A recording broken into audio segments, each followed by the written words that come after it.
Everybody, welcome back to another episode of Real Estate Titans live here with Chris Lutyen, the next up-running Titan. Thanks so much, Chris, for being a part of the show. I really appreciate that. Thank you, Greg. Yeah. I'm honored to be on here. It's super exciting. And again, just kind of going through, I'm Greg Fowler, your host of the Real Estate Titan, so I forgot to mention that. Too busy introducing the Titan. So really, I just wanted to explain to everybody what the show is really about before we dive into the regular Q&A. But essentially, I travel throughout the marketplace and take a look at the top real estate professionals in our market, realtors, lenders, builders, when it comes to residential or commercial, and really understand what makes them tick, what drives them, what motivates them, inspires them, getting insight and information into business. So really just getting to know what separates them from, I guess, everybody else. So without further ado, again, Chris Lutyen here, super excited. So Chris, I guess we're just going to dive into, the questions if you're all right with that. Please do. First of all, I'm really honored to be, grouped with people like Randy Reynolds and Gary Martinez. Oh gosh, shout out to Randy and Gary. Just saying. Cool. So thank you. Cool. Well, absolutely. It's just awesome to showcase different professionals in their field. So I guess the first question, Chris, is just tell everybody a little bit about you. Who is Chris? So I'm Chris Lutyen, managing broker at Coldwell Banker. I've been in the business about 15 years. I'm a father of 4, all the way from 17 years is my oldest to 1. So there's a lot of action at my house, and my really awesome wife is keeping everything under control, so I appreciate all that she does. Fantastic. And like I said, I've been in the business for about 15 years. Okay. I started real estate in Denver and gravitated down to Colorado Springs about a year later. Awesome. And I love it, man. This is like... What got you into the business in the first place, Chris? I mean, just talking about that for a second. That's a great question. For me, it was about opportunity. Okay. I have owned some other businesses, managed other businesses, but didn't have quite as much opportunity as real estate. And real estate is really the sky's the limit. For sure. As long as you're willing to put the hard work in. Right. And that's what excited me 15 years ago. Love it.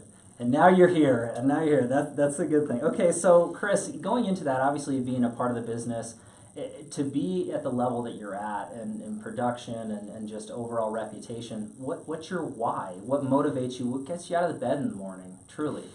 Well, first of all, I'm a morning person. Okay. So, all right. So that's not everybody. Half the people watching this, they're not agreeing with Chris right now. No, I love helping people. And it just excites me.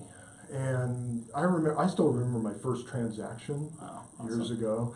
And I don't remember the agent's last name. This was up in Denver. Her first name was Donna, and she owned a Metro Brokerage. She was a super nice lady. Okay.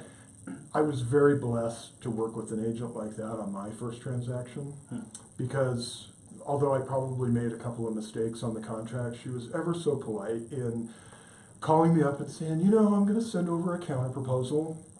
And, there was a couple of issues that, probably should clean up. Nothing major, but you certainly can talk to your managing broker and get their consultation. And she just was so helpful, but yet so gracious. Sure, and that's sound advice. And it's nice that there are other professionals. And correct me if I'm wrong, Chris, but as far as the top producing, individuals in any field, the successful people, they want to share. They want to help. And I find that to be a commonality. So you wanting to give and caring about people fits right into that category, Chris. So that's great. So I guess going into that, piggybacking off of what your why is, could you pinpoint a specific time frame or a certain action that you took in your business, Chris, that really just kicked it up a notch?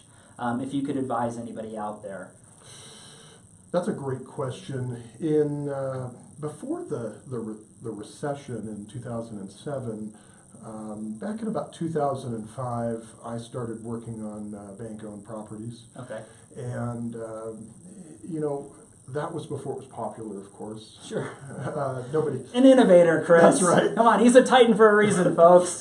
Not that I'm encouraging that now, but it was before it was popular, and really the reason why I look back at that is because I was just willing to jump in and learn. Sure. And that's what excited me. It was just like, hey, this is something exciting new to learn. Right. And I was willing to take the risk. And so that was probably one of the turning points in my career that helped me succeed. Love it, and that's a big statement to make. And everybody has those turning points at the fork in the road. They have to pick a direction, and they're not all going to be wins. But failure is a part of the process. I mean, what is it? The old adage: the master fails more times than the beginner even attempts. That's right. So if you're not willing to fail, then you're not ever going to succeed. Perfect. I mean, I think that hits it right on the nose there. When it comes to that. So here's a deeper question for everybody out there to get to know Chris a little bit, because when things are good, things end up being easier. But when challenges come across to everybody, that's what really separates what I feel the top producers of the Titans from everybody else. So Chris, if you could kind of look back on a challenge in your life that you've dealt with as an individual, whether it's personal or professional, that you overcame that made you stronger, what might that be? Well, I'm going to go back really far. Bring you back, everybody. My dad was 60 years old when I was born, so he was a pretty old guy. Right. And although he lived to be in his 90s, my mom and dad divorced when I was 8 years old. Okay. And my mom moved us to Colorado, and I never really had a father figure. Wow. So the reason why I bring that up is the challenge was, as a young boy and a teenager, I was always looking for a father figure. Sure. And that created challenges. My mother did the best she could, but as you know, a young man, in my opinion, the father plays a really important role. Agreed. So, and it's, sometimes even still a challenge today as I raise my kids. I want to be a good dad. Okay. Sometimes it's hard to not have had that example in my life. Right, and I'll agree with that for sure, Chris. When it comes down to mentors in our lives, our parents tend to be a huge influence on that. Whether it's our fathers or our mothers, I think that without having those two, you're missing something. And you do the best you can. I think that you're looking at it from the challenge standpoint of, hey, this is what I dealt with. I want to be there for my kids. I want to do things above and beyond. So it's a learning experience, even though, but not downplaying that at all. That's tough to deal with. My best friend Dave, shout out to Dave if he's watching this, he grew up as an only child, and when it comes down to that, even having siblings there makes a difference, right? Yes. I mean, growing up with people around you and influence you in a positive light matters. So family is very, very important, no doubt, Chris. So, no, thanks for sharing that challenge for sure. So here's a slightly lighter question for everybody out there into this. So Chris, if you could go back in time, if you had a time machine like Doc Brown and you literally went back talking to your younger version of Chris, what advice would you give yourself, if any piece? I would probably give myself the advice to go back to school. Okay. I didn't get a higher level education other than high school. Sure. I had a little bit of business school, but that would be my piece of advice. Okay. And talking about education, I find it to be extremely important. Now, whether it is higher education for everybody that's out there, or it happens to be different levels, you should always be educating yourself. I mean, it never stops. The piece of paper on your wall does not say, "Oh, I'm done learning now." I mean, when you go, that's when you're starting, and you should continue to grow and learn. And I'm sure you're constantly learning and growing now, Chris. And I am learning new things every day. Sure. This is a business that we work in that not only do things change right all the time, we all know that, but there's so much to learn that you can't really say, oh, I'm done, that's it, I hit that benchmark. That's right. I think if you don't have an open mind and aren't willing to learn, I think that you end up declining in the business. Agreed. Agree with that 100%. I always say this all the time. You're either growing or you're shrinking. There's no such thing as maintenance. So I would always rather be growing your mind, growing your body, really just thinking about these things for business purposes. I think that's just great advice to kind of look at.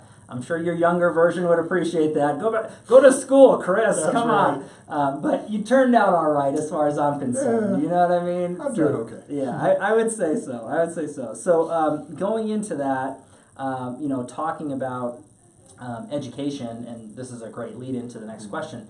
What books are you reading, Chris? What podcasts are you listening to, or maybe influencers you're following on social media that you could, maybe share with everybody out in the audience that they might read themselves, or take their level up higher? Well, I did just get done reading the Ninja Selling book by Larry Kendall. That's Fantastic. a great book. Okay. But I love podcasts. And I'll give you 3 that I'm actively listening to. One, Live Inspired by John O'Leary. John is a motivational speaker. Long story short, he set himself on fire as a kid. Wow. And he came out of it. They didn't expect him to live, and the guy's like really positive. So he has inspiring guests on, and he does that about once every 2 weeks. Okay. And then Coaching for Leaders by Dave Stachowiak. Oh, I've heard of Dave. So, I mean, is he a newer person you've been listening to, or has it been for a while? Or? I've been listening to his podcast for about 4 months now. Okay. And he I've does heard good one things. once a week. Okay. And he has all different kind of topics. I mean, he has guests on usually once a week, except for once a month. Him and his wife do a Q&A. Great. But they talk about just everything. I mean, it's great podcast. Awesome. And then I also listen to The Look and Sound of Leadership by Tom Henschel. Oh, great. He does one once a month. Great topics. In fact, Tom is sometimes on Dave's podcast, and so that's the nice. two of them are friends. Yeah, a little cross collaboration there is always That's a right. good thing. Just so everybody knows too, this is something that one of our listeners had mentioned to put in the comment section or description section what books the Titans are reading, podcasts. So I'll try to put links below so you guys can kind of look at that. I think that's helpful. Awesome. So we'll definitely do that for sure, Chris. Anything else? I didn't mean to cut you No, off. that's been my primary focus the last 6 months is listening to the podcast. Okay. Great opportunity on the way to work and on the way home. Love it. Time management, it's important. Right. We're in our cars, real estate professionals, we're in the car for sure. Okay, so last but not least, Chris, really to sum you up as a professional, as an individual, what's your mantra? What quotes do you live by? Well, 2 things. First of all, my mother always told me, she said, I don't care if you're a garbage man or the President of the United States, she said, be the best damn garbage man that you can and be honest. Yeah. So those were the 2 pieces of advice that she gave me, and I just want to be the best at what I'm doing. Right. And so I work hard every day to make sure that I'm competitive and that I'm doing my job. I love it. So. And that's a big thing too. I mean, if you're looking at it from a standpoint, doing the best you possibly can, trying to excel and continue to grow and push yourself. I think that a big message that I've been hearing quite a bit throughout my travels is surrounding yourself with people who continue to push you. Because no one does it alone. And I think that, again, going back to that leadership role that you're in, Chris, I'm sure that everybody inside this organization, they've said nothing but positive things. Shout out to Coldwell Banker, by the way. I just think that you're doing a great job, Chris. You don't need to hear from me. Your reputation speaks for itself, and I'm just glad you've been on the show for sure. Well, thank you for that. And really, it is a team effort. I have just a ton of great talent here that help keep me on top of my game, and so it's a team effort. These are some great people, and there's some great people all over El Paso County. Sure. I run into great agents all the time, and so we have a great industry. Awesome. Well, Chris, thanks again, my friend. Thank you for having me. Really appreciate it. And everybody out there, thanks so much for your time and attention. Really appreciate you guys tuning in, your comments. Keep them coming. Any advice or any questions you might want me to ask future Titans, always appreciate it. Again, we're doing this Tuesday afternoon and Friday afternoons. Another Titan coming up this Friday. But once again, thank you so much for your time, and we'll catch you on the next live episode of Real Estate Titans. Thanks. Have an awesome day.